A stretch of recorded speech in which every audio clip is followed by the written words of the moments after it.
How's it going, everybody? Welcome to the Podcast Island, episode number 4. I'm your host, Trudy Collins. This podcast can only be viewed on YouTube. Selected clips will be posted on the One Man Island Productions Instagram account. Thank you for listening to this podcast, and I hope you guys enjoy this episode. Now, understand something. I have a rule where I don't comment on anything controversial until at least 5 days after the fact. The main reason is because as time goes on, more information comes out, people make their statements, and it can affect your original statement, especially if you make this statement a day after the fact. With that being said, for those who have been living under a rock over the last few days, and at this point be close to a week, this past weekend, as I'm recording on April the 7th, 2023, at the American Airlines Center in Dallas, Texas, Louisiana State University defeated Iowa State to win the program's first national championship, 102-85. It was also Coach Kim Mulkey, my apologies, fourth overall championship as a coach. She won 3 with Baylor, and this is her first with LSU in her second season. It was also the most watched tournament in women's history, especially the national championship. The title game between LSU and Iowa drew 9.9 million viewers on average across ABC and ESPN, making it the most watched women's college basketball game of all time. And to a degree, I think this is probably more watched than the WNBA. That's not a shot, I think that's just a fact. Now, here's where things get a little interesting. The most outstanding player was junior forward Angel Reese. In 29 minutes on the floor, she scored 15 points, 10 rebounds, and then provided 5 assists. Unfortunately, that wasn't the only highlight from Miss Reese. Towards the end of the game, she taunted Iowa guard Caitlyn Clark with the John Cena "You Can See Me" taunt. And for those who don't know, Caitlyn Clark is really good. She had an awesome March Madness tournament. During those games, whenever the team had the advantage, or I guess whatever, she would rain down a series of threes and sink a big one to either close out the game or put the team ahead. She would use the John Cena taunt, which generates... Well, this whole situation really generated a lot of hysteria on social media. A lot of people had a lot of things to say, some positive and some negative. People thought it was uncalled for. Some people didn't care for it. Others brought race into the discussion, like ethnic backgrounds and among other things. Some people said that women shouldn't be physical or should taunt or do any of that. I guess macho man, machismo kind of thing. But you know what really disappointed me? I didn't hear a lot of positives out of the situation. I mean, outside of Miss Reese, denying a White House visit, even though the LSU Tigers will indeed go to the White House, and outside of her just being true to herself, the only thing that I really was disappointed in is the people not seeing the bright side of this whole situation. And here's how I'm going to attack this whole situation. Let's first talk about these people. Has any of these people that made comments, especially the negative ones, ever played sports? I think Keith Olbermann tweeted, "What a fucking idiot." And I'm sitting here like, she didn't do anything illegal. She didn't cuss. She didn't get physical. She didn't throw punches. It wasn't like Malice in the Palace. All that happened was Angel Reese returned the "You Can't See Me" taunt at Caitlyn Clark. And here's the thing you have to understand about sports, especially collegiate sports. A small percentage of high school athletes get to play in college across the entire country. And that percentage, which is very, very small, it shrinks when it comes to scholarships. For example, who do you think is giving out more scholarships for the men's program, just to talk about first? Duke or San Diego State? And now if you transition to women's sports, considering that LSU isn't really a powerhouse like South Carolina, UConn, or any other school, which one do you think gives out more scholarships or gets the best players? South Carolina, UConn, those two, or LSU or any other program that hasn't been seen in a national championship ever? The point is, these women train in the offseason with great intensity. That intensity increases once they hit into preseason training. And then you factor in regular season tension. And if you're lucky enough to earn a spot in the March Madness tournament, the pressure, the intensity increases. Not to mention, the school earns money for every victory along with these athletes, earning a possible chance to be called champions. When you're in the heat of the moment, in any kind of game, rivalries, if it's your last game as a senior,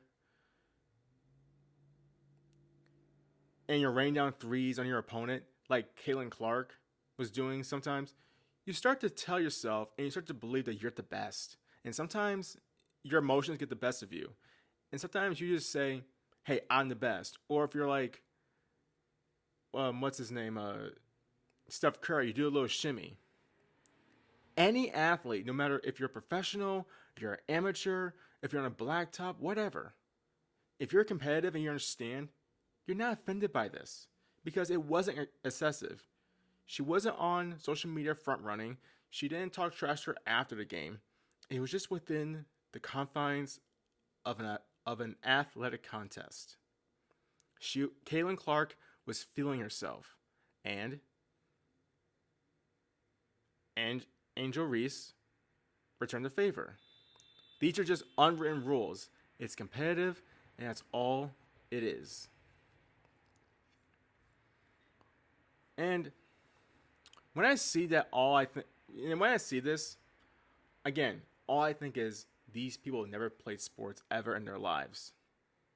Or they probably never watched sports until probably like 2 years ago.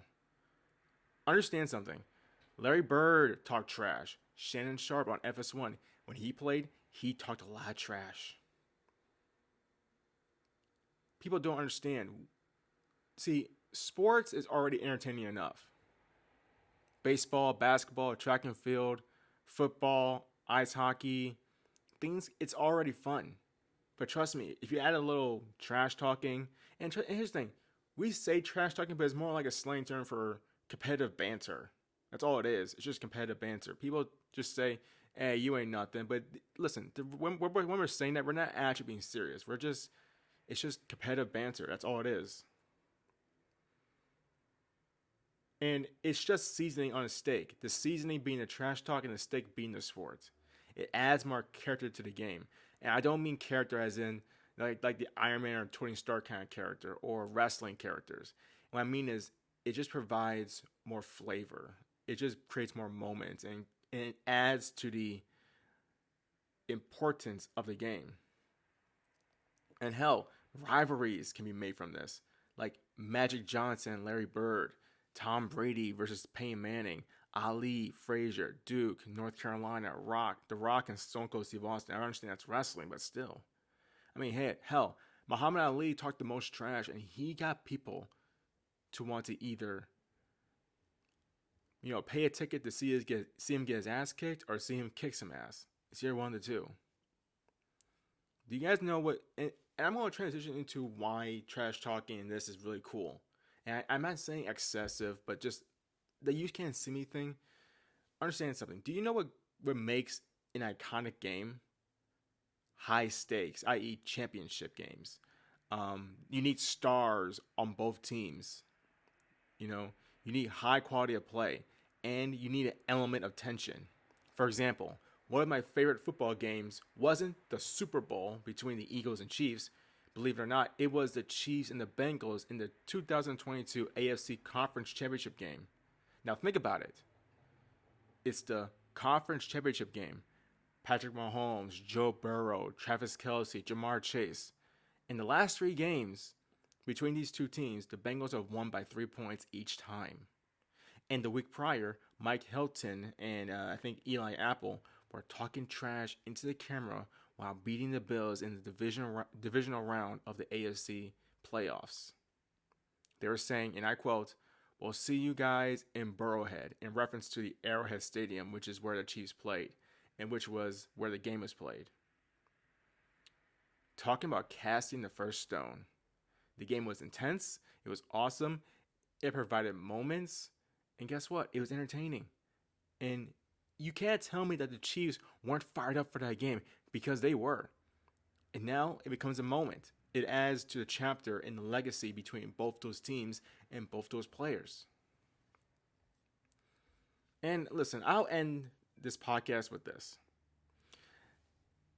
There are people out there that don't care for women's sports. When I was younger, in high school, I watched a ton of University of Connecticut women's basketball, mainly because in Connecticut, I understand that it's in the region New England, so we had the Patriots, but really in Connecticut, the state, we didn't have a professional sports team. All we had was college teams.